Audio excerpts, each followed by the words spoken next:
Tuts Bethany Surabaya, selamat pagi, siang, sore, atau malam. Hari ini sama-sama kita mau beribadah.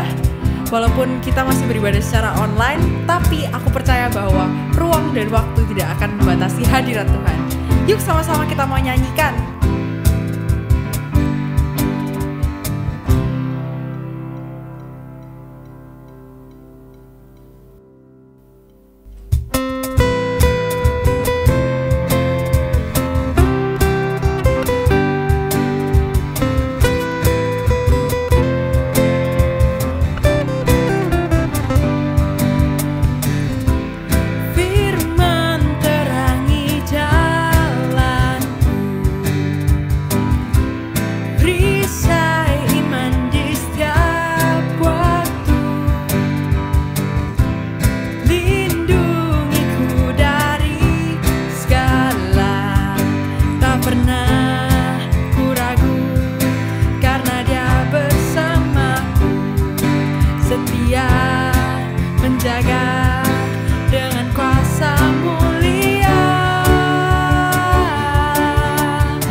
Bapa, kami mau belajar Tuhan untuk melakukan firman-Mu.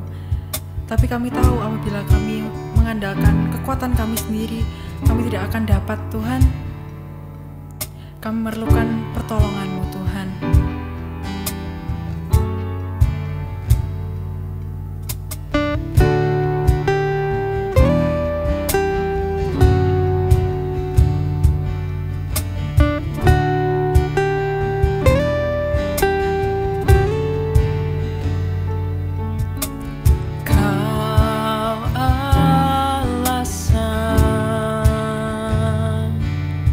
Di dalam hidup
Oke, shalom semuanya. Selamat pagi, selamat siang, selamat sore, selamat malam.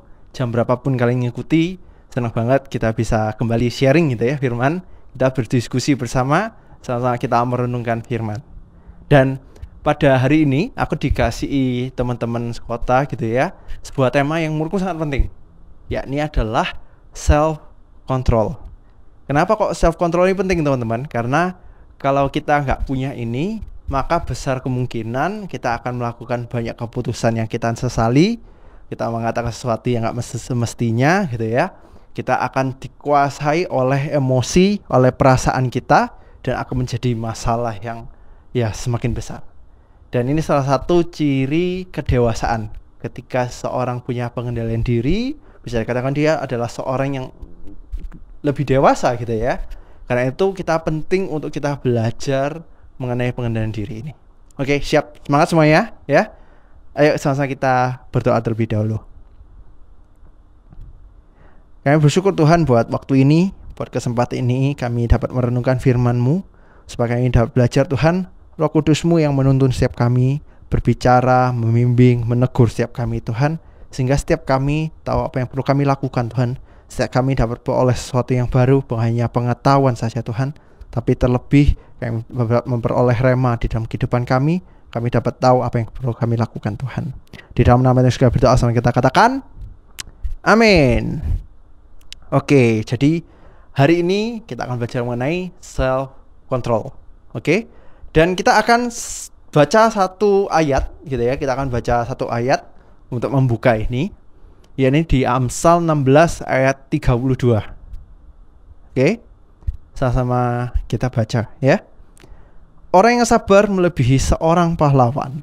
Orang yang menguasai dirinya melebihi orang yang merebut kota.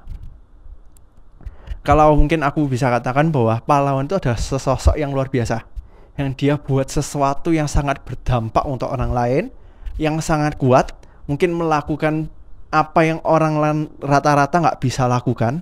Tapi dikatakan bahwa orang yang sabar melebihi seorang pahlawan, gitu ya. Berarti seorang yang sabar itu lebih luar biasa lagi.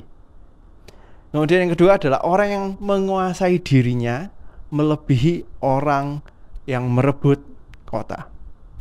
Kalau orang yang merebut kota itu luar biasa, gitu ya. Kenapa? Karena berarti dia bisa memimpin pasukan, dia bisa mengatur dengan baik, dia melakukan sebuah pencapaian, sebuah prestasi, dan dikatakan bahwa itu kalah dengan orang yang bisa menguasai dirinya.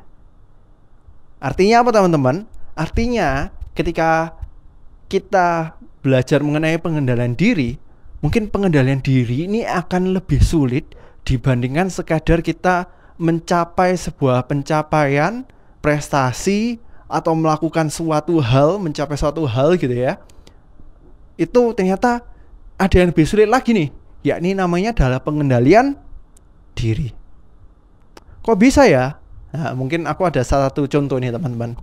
Mungkin teman-teman pernah punya teman gitu ya, mungkin perkumpulan atau mungkin ada kerja kelompok gitu ya, yang akhirnya itu kacau, akhirnya itu saling bertengkar satu sama lain karena ada satu orang yang gak keceplosan ngomong, atau gak bisa mengendalikan perkataannya, atau gak bisa mengendalikan kemalasannya mungkin, atau gak bisa mengendalikan emosinya, sehingga akhirnya memicu dia ngomong sesuatu, dia marah sama orang lain dan orang itu tersinggung gitu ya. Akhirnya ya mereka yang bertengkar satu sama lain nggak kerja, gegeran gitu ya. Dan ya mungkin itu aku juga pernah mengalami seperti itu teman-temanku gitu ya. Atau mungkin kalian juga pernah mengalami seperti itu teman-teman.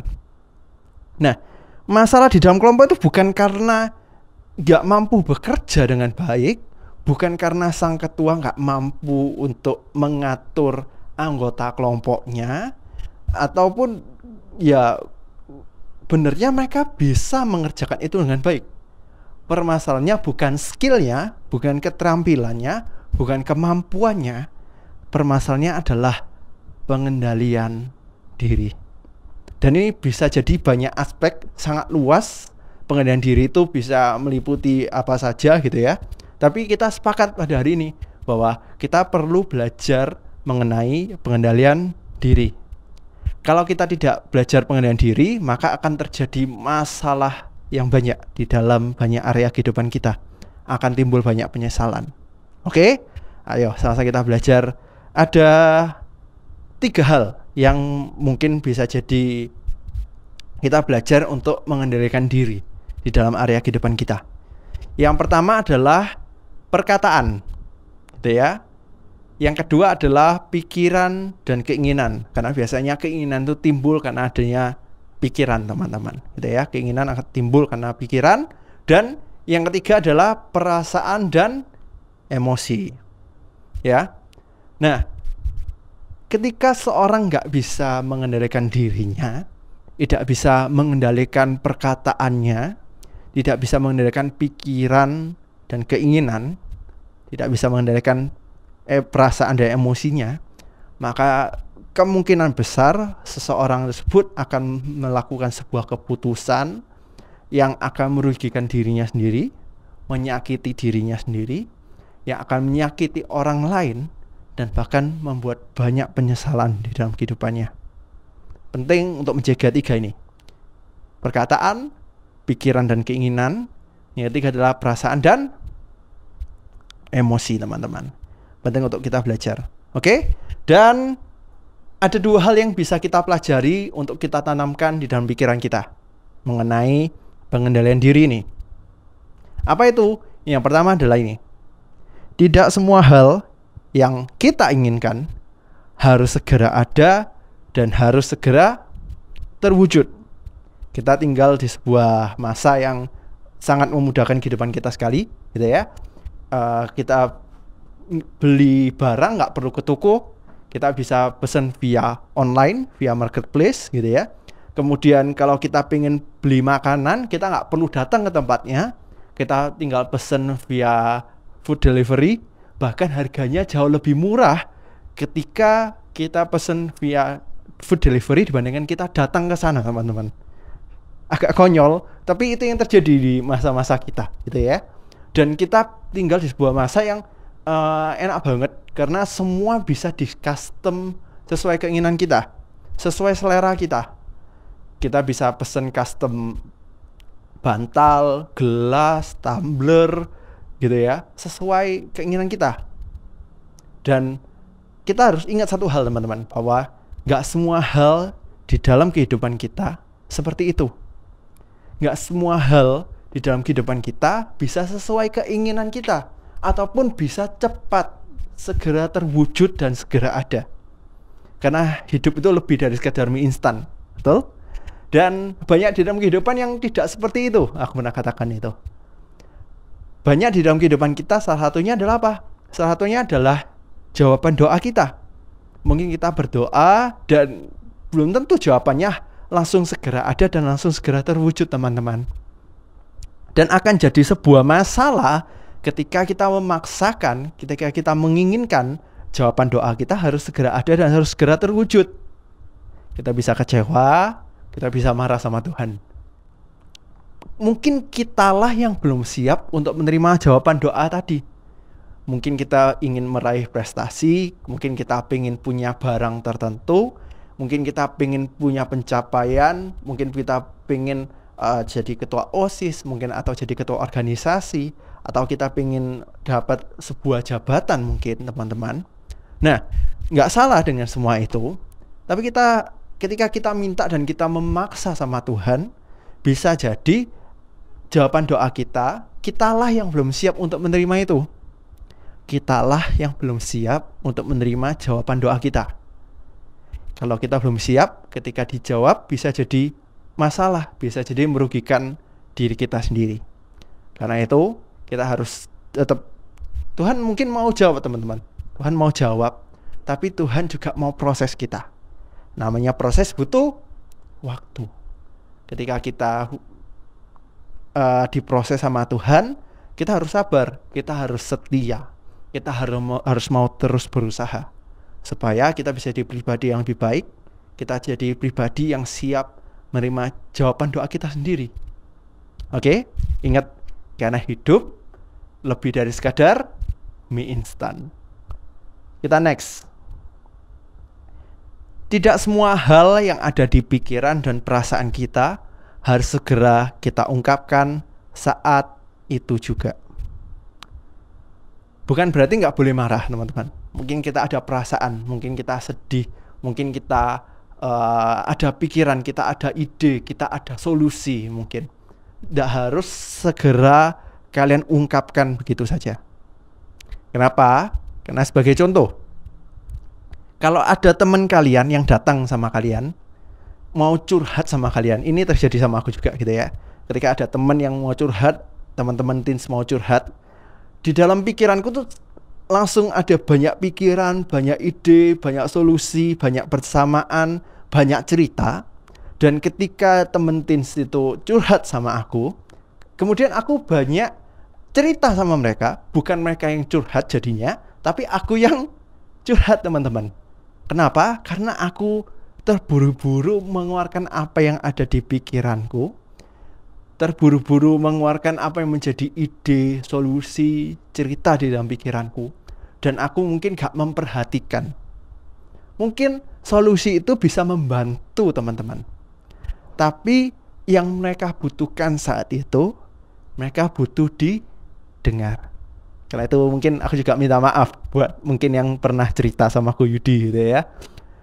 Aku pun sendiri masih belajar. Dan penting untuk kita, teman-teman, untuk tidak mengeluarkan langsung ide apa yang ada di pikiran kita, apa yang ada di perasaan kita. Ketika kita marah, kita nggak harus langsung mengeluarkan amarah kita, melampiaskan amarah kita. Bukan berarti kita nggak boleh marah, bukan berarti kita nggak boleh ngomong, tapi kita harus benar-benar berpikir, apakah ini membantu orang lain? Apakah ketika aku marah ini hanya melampiaskan emosiku? Apakah ketika aku marah, ketika aku ngomongi adikku, itu untuk kebaikannya dia sendiri? Kita harus pikir baik-baik, kita harus bukan hanya mengeluarkan dikuasai oleh emosi, gitu ya. Tapi kita harus pikirkan baik-baik, teman-teman. Oke? Tidak semua hal keinginan harus segera ada dan harus segera terwujud. Dan sekarang yang kedua, kita tanamkan dalam pikiran kita adalah tidak semua hal yang ada di pikiran dan perasaan kita harus segera kita ungkapkan saat itu juga.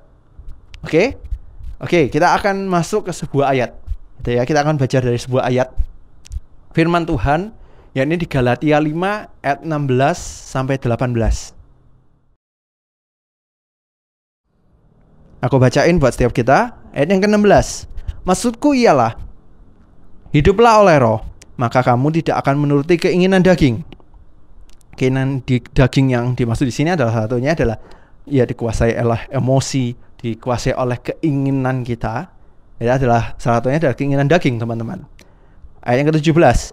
Sebab keinginan daging dikatakan berlawanan dengan keinginan roh, dan keinginan roh berlawanan keinginan daging, karena keduanya bertentangan, sehingga kamu setiap kali tidak melakukan apa yang kamu kehendaki. Akan tetapi jikalau kamu memberi dirimu dipimpin oleh roh, maka kamu tidak hidup di bawah hukum Taurat. Dikatakan bahwa hiduplah oleh roh, maka kamu tidak akan menuruti keinginan daging. Nah, mungkin kan bertanya-tanya, seperti apa hidup oleh roh itu ya, teman-teman? Hidup oleh roh, jangan-jangan kita melayang di udara. Tidak seperti itu. Hidup oleh roh itu artinya adalah kita dituntun dan dipimpin oleh Roh Kudus. Oke? Hidup oleh roh itu artinya apa? Dipimpin oleh Roh Kudus. Dan ini penting untuk kita belajar di dalam pengendalian diri kita. Karena pengendalian diri itu bukan hanya sekadar menahan, teman-teman. Bukan hanya sekadar menahan emosi, bukan hanya sekadar gak boleh marah, melakukan apa yang boleh dan tidak boleh, menahan perkataan, gitu ya. Kenapa? Kalau kita menahan, sebagai contoh ini ya, sebagai contoh sekalian, kalau kita berpuasa, teman-teman, itu bukan hanya sekadar menahan emosi dan menahan lapar dan menahan perkataan. bukan hanya sekadar itu. Kenapa? Karena kalau kita puasa hanya sekadar kita menahan omongan kita menahan lapar kita nggak makan, kita nggak ngomong, artinya bukan puasa, tapi kita ngambek, kita diet gitu ya. Dan aku yakin bahwa puasa lebih dari sekadar menahan saja. Tapi puasa adalah, catat ini baik-baik, puasa adalah mengarahkan diri kita untuk melakukan kehendak dan firman Tuhan. Mengarahkan diri kita, teman-teman. Kita tidak hanya mengandalkan kekuatan kita sendiri, kita bukan hanya melakukan apa yang boleh dan tidak boleh, tapi kita juga mengikut sertakan, kita juga minta pimpinan, bimbingan Roh Kudus di dalam puasa kita. Karena itu kalau kita biasanya akan ada namanya doa puasa. Kalau kita berpuasa, maka kita banyak berdoa juga. Kita banyak berkomunikasi, kita banyak ngomong sama Roh Kudus. Kita minta pimpinan, kita minta petunjuk dari Tuhan. Karena puasa bukan hanya sekadar menahan lapar dan menahan keinginan kita untuk bermain games, nonton YouTube, untuk marah. Ya, lebih dari sekadar itu. Tapi di sana ada Roh Kudus. Karena pengendalian diri itu bukan hanya sekadar menahan, tapi juga butuh pimpinan dan mengarahkan diri kita untuk melakukan kehendak Tuhan. Oke, dapat satu poin ya teman-teman ya. Oke, kita next. Dan kita harus ingat bahwa pengendalian diri itu buah roh. Kita nggak bisa memisahkan diri, memisahkan self-control itu tadi, dari pekerjaan dan tuntunan Roh Kudus. Akan sangat sulit, dan aku tahu bahwa mungkin ada sebagian dari teman-teman yang sedang struggling untuk mengendalikan diri, untuk menahan amarah, untuk menahan setiap keinginan, untuk menahan perkataan gitu ya. Aku tahu bahwa ada beberapa dari teman-teman yang mungkin struggling, dan aku mau kasih tahu bahwa jangan mengandalkan kekuatan setiap kita, tapi harus mengikut sertakan Roh Kudus. Kita wajib berusaha, kita perlu juga berusaha. Tapi kalau kita hanya berusaha tanpa mengikutkan Roh Kudus, akan sangat sulit buat setiap kita untuk mengendalikan diri. Karena ingat, pengendalian diri adalah buah roh, gitu ya. Dan pengendalian diri itu berasal dari seorang pribadi itu sendiri, yakni Roh Kudus. Karena itu penting untuk kita belajar sebuah istilah ini, yakni adalah berakar agar kita berbuah. Kalau aku umpamakan sebuah tanaman itu nggak akan bisa berbuah, tidak akan bisa tumbuh kalau misalnya dia tidak berakar, tidak ditempatkan di tanah, teman-teman. Dan bagaimana kalau misalnya aku taruh di tanah 1,5 jam atau 2 jam saja, setelah itu aku tarik, maka dia nggak akan bisa berbuah, bahkan dia nggak bisa bertumbuh, bahkan dia bisa sampai mati. Termasuk di dalam kehidupan kita sebagai orang percaya. Kita nggak bisa hanya datang minta pimpinan Tuhan, mendengarkan kehendak Tuhan dan firman Tuhan 1,5 jam sampai 2 jam. Bahkan kalau sekarang sudah jadi 1 jam gitu ya, 1/2 jam untuk beribadah, teman-teman. Nggak cukup kayak gitu. Karena itu aku yakin perlu lebih dari sekedar itu. Bukan berarti aku nggak perlu ibadah, teman-teman ya, tetap ibadah ya, tapi perlu lebih dari sekadar beribadah, perlu lebih dari sekadar 1,5 jam, 1 jam, 1/2 jam setiap minggunya. Kalau kita berakar artinya apa? Artinya 24/7, artinya setiap waktu. Kalau kita berakar, kita bertumbuh, artinya kita stuck, kita bersama-sama untuk waktu yang sangat lama, gak akan terpisahkan gitu ya, supaya kita bisa berbuah. Kalau tanaman itu bisa berbuah, butuh bersama-sama dengan Roh Kudus, dengan Tuhan setiap waktu. Nah, aku umpamakan seperti ini, teman-teman. Mungkin ada setiap kita yang struggling, yang kesulitan, yang sudah mencoba tapi masih mengalami kesulitan. Aku akan berikan perumpamaan ini dan mungkin akan membantu setiap kita. Bayangkan kalau kita nggak bisa masak, atau mungkin banyak dari teman-teman yang nggak bisa masak, bahkan masak air pun gosong gitu ya. Ada temanku yang masak mie instan aja gosong teman-teman gitu ya. Dan ya nggak tahu gimana caranya dia masak. Dan bayangkan kan nggak bisa masak, tapi di rumah kalian ada seorang chef terkenal yang hebat, yang rajin bikin tutorial di video YouTube mungkin, yang tinggal di rumah kalian. Dan dia berkata, dia siap membimbing kalian, dia siap mengajar, mementori kalian. Kapanpun kalian mau belajar, aku siap mengajari. Wah, aku yakin nggak akan cukup dalam waktu sehari saja, gitu ya. Mungkin sehari jadi lebih baik, membaik, gitu ya. Mungkin sudah nggak gosong, tapi belum ada rasanya mungkin, nggak tahu. Tapi kalau misalnya sehari nggak bisa, seminggu nggak bisa, sebulan nggak bisa, aku yakin dalam waktu jangka panjang, suatu hari pasti bisa. Setuju? Selama teman-teman, selama kita mau berusaha, kita nggak menyerah, dan ini yang penting, kita mau dengar-dengaran. Percuma dong ketika kita mau belajar, kita mau berusaha, tapi kita nggak mau dengar-dengaran dengan nasihat, dengan apa yang dinyatakan nggak boleh, jangan pakai ini gitu ya. Tapi kita nggak bisa, pokoknya saya mau ini, nggak bisa. Karena yang ahli adalah personal coach-nya, yang ahli adalah chef yang ngajari kita. Nah, ini juga berdampak, ini juga bisa diaplikasikan di dalam kehidupan kita.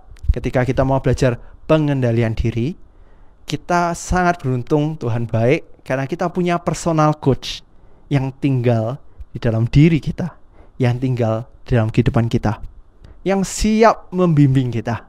Dikatakan bahwa Roh Kudus itu tidak pernah meninggalkan kita, dan dia membimbing setiap kita, teman-teman.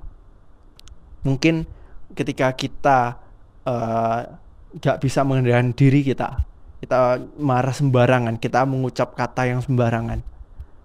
Mungkin hari ini, tapi ketika kita mau belajar, ingat, kita mau dengar-dengaran dengan Roh Kudus, kita mau untuk mendengarkan firman Tuhan, kita mau mendengar, merenungkan firman Tuhan, kita pengen tahu kehendak Tuhan, maka aku yakin dari waktu ke waktu kita akan bisa berbuah tadi. Dengan cara kita berakar di dalam Tuhan, kita bertumbuh di dalam Tuhan, teman-teman. Gak bisa hanya cukup hanya 1,5 jam, hanya 2 jam saja seminggu, tapi kita perlu setiap waktu kita minta tuntunan Roh Kudus. Kita setiap hari kita perlu merenungkan firman Tuhan itu juga. Oke? Bisa dapat sesuatu hari ini, ya. Dan aku yakin bahwa ketika kita mau dengar-dengaran dengan Roh Kudus, kita mau berdoa, kita ngomong sama Tuhan bahwa Tuhan tuntun setiap langkahku, aku mau dengar-dengaran, aku mau ditegur, aku mau belajar. Dari waktu-waktu kalau kita gak menyerah, kita terus berusaha, kita mengandalkan Tuhan. Tuhanlah Roh Kudus yang bekerja untuk mengubahkan kita. Sama kita berdoa yuk. Kayak bersyukur Tuhan buat firman-Mu ini, buat bimbingan-Mu ini Tuhan. Terutama Engkau menyatakan buat setiap kami bahwa Engkau siap membimbing setiap kami. Ajar setiap kami Tuhan untuk mengendalikan diri setiap kami. Ajar setiap kami Tuhan di dalam kehidupan kami tidak dikuasai oleh keinginan kami tidak dikuasai oleh setiap pikiran kami Tuhan, kami tidak dikuasai oleh emosi setiap kami. Dan kami tidak mengatakan kata-kata yang sia-sia maupun kata-kata yang menghancurkan orang lain Tuhan. Kami mau belajar untuk kami bukan hanya menahan itu semua, tapi kami mau belajar mengarahkan diri kami untuk melakukan kehendak-Mu Tuhan. Kami butuh bimbingan-Mu setiap hari dari waktu ke waktu Tuhan. Kami tahu bahwa Engkau tinggal di dalam diri kami sebagai orang percaya, dan Engkau siap membimbing setiap kami Tuhan. Ajar setiap kami biar kami tahu Tuhan apa yang perlu kami lakukan, apa yang perlu kami perbaiki di dalam kehidupan kami. Dan kami menyerahkan diri kami mau berserah, kami mau dengar-dengaran, kami buka hati kami Tuhan. Tuhan yang bentuk setiap kami, dan kami percaya bahwa Engkau yang akan mengubah, bekerja atas setiap kami, sehingga setiap kami akan menjadi sosok yang lebih dewasa, semakin serupa dengan Engkau, menjadi semakin serupa sesuai dengan kehendak-Mu Tuhan. Engkau yang pakai setiap kami menyerahkan diri kami setiap bagian kehidupan kami Tuhan. Setiap apa yang menjadi pikiran kami, perkataan kami, Engkau yang pimpin Tuhan. Setiap apa yang menjadi keinginan, cita-cita setiap kami Tuhan, apa yang menjadi doa kami, biarlah Engkau yang menyediakan, Engkau yang memproses setiap kami untuk memperoleh setiap jawaban doa kami Tuhan. Engkau memberikan setiap yang kekuatan, Engkau memberikan setiap kami keteguhan, Engkau memberikan setiap kami damai sejahtera Tuhan. Kami bersyukur dan kami menyelesaikan ibadah ini, dan kami menyerahkan segala sesuatu di dalam nama-Mu saja. Kami menyerahkan seminggu ke depan Tuhan di dalam sekolah kami, apapun yang kami kerjakan, kayak Engkau yang turut bekerja untuk mendatangkan kebaikan buat setiap kami, dan terlebih untuk kemuliaan nama-Mu saja Tuhan. Kami bersyukur di dalam nama Tuhan segala berdoa. Amin. Oke, semoga memberkati buat teman-teman semua. Happy Sunday and see you next week.